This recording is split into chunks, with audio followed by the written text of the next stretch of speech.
उनसे दीदार हुआ है, पगली से प्यार हुआ है। आज मेरे साथ मेरी रानी है, ये ऊपर वाले की दुआ है।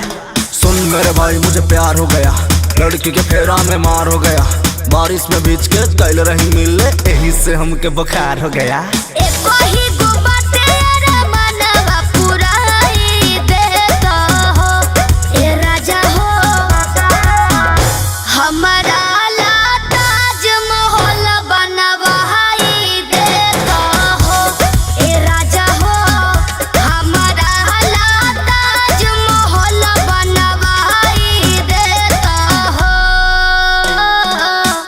तुमने बोल दिया, मन का पर्दा खोल दिया। नजर से नैना चार को तुमने आज पैसों से तोल दिया। कोई बात नहीं, हाँ कोई बात नहीं। प्यार को चढ़ने दो परमान, उस दिन मैं ताज बना दूंगा। आजा कवारी में, घर के पिछवारी में।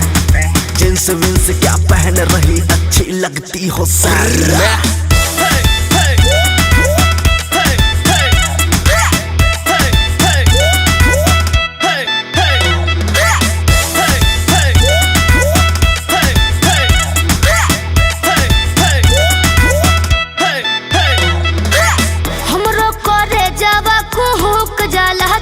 जब बोले लहे राजा, अखिया के सोचा रहे लो तो मनवा रहेला बड़ी ताजा।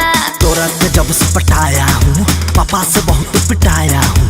प्यार के दुश्मन दुनिया था, मैं दुनिया को ठुकराया हूँ। मेरी रानी मेरी सोना, प्यार से कुछ भी कहो ना।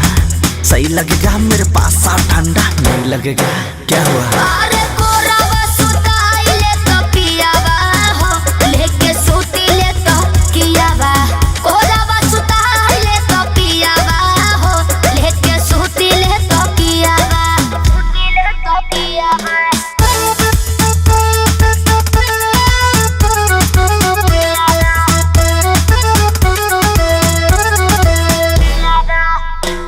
मेरी जान है तू, मेरी शान है तू, मेरे लिए भगवान है तू। बर्थडे में सहारा विश करूंगा, दूर मत जाना मिस करूंगा। हमको कोरोना का डर ही नहीं है, कोरोना हो जाए फिर भी किस करूंगा। अरे रजनीगंधा